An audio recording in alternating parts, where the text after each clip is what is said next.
Magandang hapon sa inyo mga guys. Pag-tutorial naman tayo ulit tungkol sa software backfire, lalo nang malapit na ang Pasko. Maraming mahihilig na mag-backfire ng kanilang mga motor. So paano ba natin gagawin? Sa may mga alam na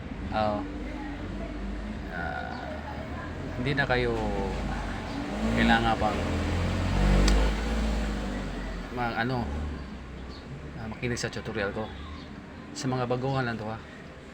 Sa super backfire, kailangan natin ng isang relay at isang power interrupter relay. So paano ba ikakabit ito? Simple lang ito ikakabit.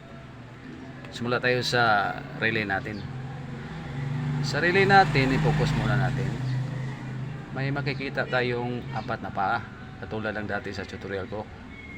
May number 30, number 85, number 86 at number 87. So itong number 30, hinangan nyo ng wire at itatap nyo sa ground ng inyong motor, kung anong klaseng motor kayo. Kung Honda kayo, solid green. Kung Yamaha kayo, solid black. Kung Suzuki kayo, black na may lining na white. Dito nyo itatap ang number 30 para papasukan ng ground ang number 87.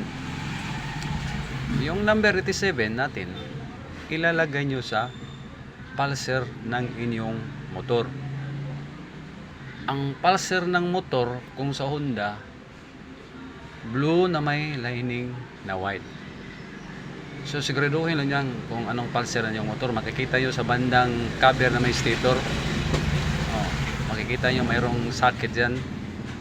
May dalawang wire, mayroong green, may lining na white, at saka mayroong blue na may lining na white. Pero depende ang mga color ng pulser ng motor ha. Siguraduhin niyo.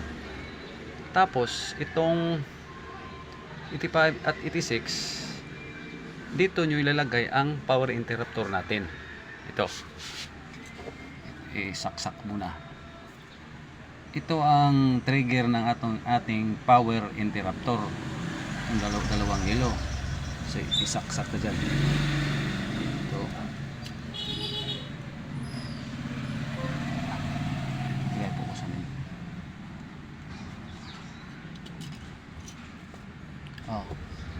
Saksak ko na ang dalawang trigger ng ating power interrupter. Tapos sa power interrupter natin, mayroon tayong makikitang kulay na pula at saka itim. Yung itim, yan ang ground nya, at yung pula, yung positive nya.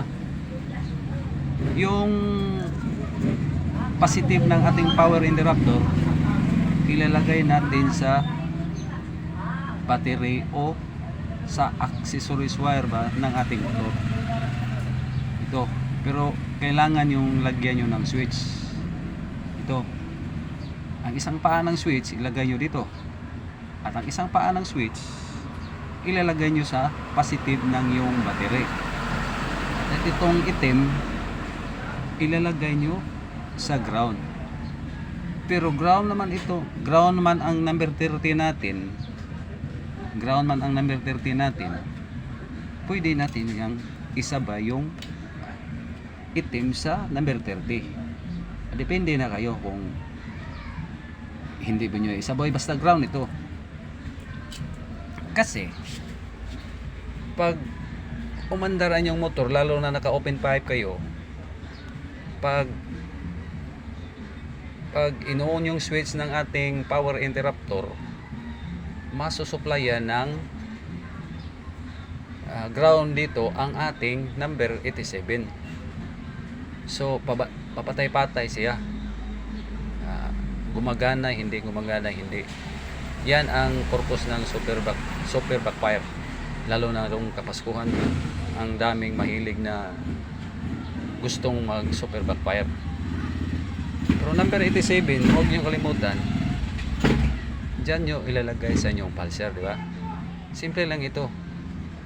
Sa hindi lang nakakaalam, ito ang ituturo ko sa inyo. Huwag nyo kalimutan ito. Ito ha. Basta yung number 30 ng relay natin, i-focus ko muna. Medyo malabo ang camera natin. Focus muna, focus.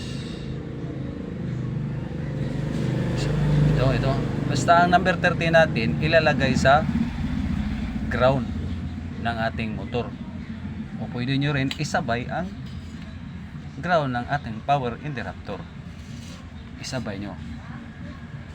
Itong positive nya sa power interrupter natin, lagyan nyo ng switch at ang isang paa ng switch ilagay nyo dito at ang isang paa ng switch ilalagay nyo sa positive ng yung battery. Ito lang kasimple mga kalandrakas pagkapit ng super backfire, lalo ng ngayong Kapaskuhan. At sana nakukuha nyo itong munting tutorial ko. Salamat.